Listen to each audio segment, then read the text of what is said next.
আসসালামু আলাইকুম। আজকের আয়োজনে থাকছে অর্থ মন্ত্রণালয়ের নিয়োগ পরীক্ষায় আসা আর ১৩টির মতো সাধারণ জ্ঞান প্রশ্নের উত্তর। আপনারা আয়োজনটি মন দিয়ে দেখতে থাকুন। ছোট্ট একটি ভিডিও হচ্ছে। বাংলাদেশের কোন জেলায় ভারত এবং মিয়ানমারের সীমান্ত রয়েছে? বাংলাদেশের রাঙামাটি জেলায় ভারত এবং মিয়ানমারের সীমান্ত রয়েছে। বাংলাদেশ ক্রিকেট দল কত সাল থেকে বিশ্বকাপ ক্রিকেট খেলে?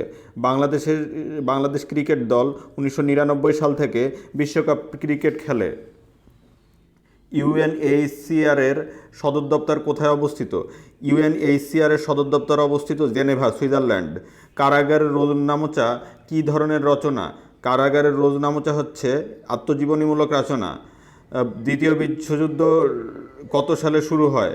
১৯৩৯ সালে শুরু হয় এবং ১৯৪৫ সালে শেষ হয়।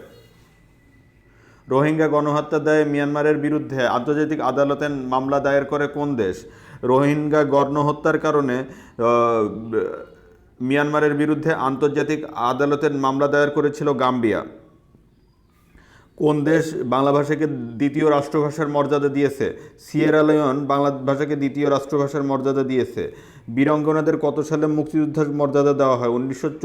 ২০১৪ সালের ১০ অক্টোবর বীরাঙ্গনাদের মুক্তিযোদ্ধার মর্যাদা দেওয়া হয়। বাংলাদেশের উপর দিয়ে কোন ভৌগোলিক রেখা অতিক্রম করেছে? বাংলাদেশের উপর দিয়ে বাংলাদেশের উপর দিয়ে কোন ভৌগোলিক রেখা অতিক্রম করেছে? বাংলাদেশের উপর দিয়ে কর্কট ক্রান্তি রেখা অতিক্রম করেছে। মুদ্রণ যন্ত্র কে আবিষ্কার করেন? চীনের বিং শেং তৈলি মুদ্রণ যন্ত্র আবিষ্কার করেছিলেন। বাংলাদেশের কেন্দ্রীয় ব্যাংকের নাম কি? বাংলাদেশের কেন্দ্রীয় ব্যাংকের নাম হচ্ছে বাংলাদেশ ব্যাংক। ফরাজি আন্দোলনের প্রতিষ্ঠাতাকে? ফরাজি আন্দোলনের প্রতিষ্ঠাতা ছিলেন হাজী শরিয়তুল্লাহ। বাংলাদেশের জাতীয় পতাকার দৈর্ঘ্য এবং প্রস্থের অনুপাত কত? বাংলাদেশের জাতীয় পতাকার দৈর্ঘ্য এবং প্রস্থের অনুপাত হচ্ছে 10:6। বাংলাদেশ কবে জাতিসংঘের সদস্যপদ লাভ করে? শেষ প্রশ্ন এটি। বাংলাদেশ ১৯৭৪ সালের ১৭ সেপ্টেম্বর জাতিসংঘের সদস্যপদ লাভ করে। ধন্যবাদ ভিউয়ার্স, আজকের ভিডিওটি এ পর্যন্তই।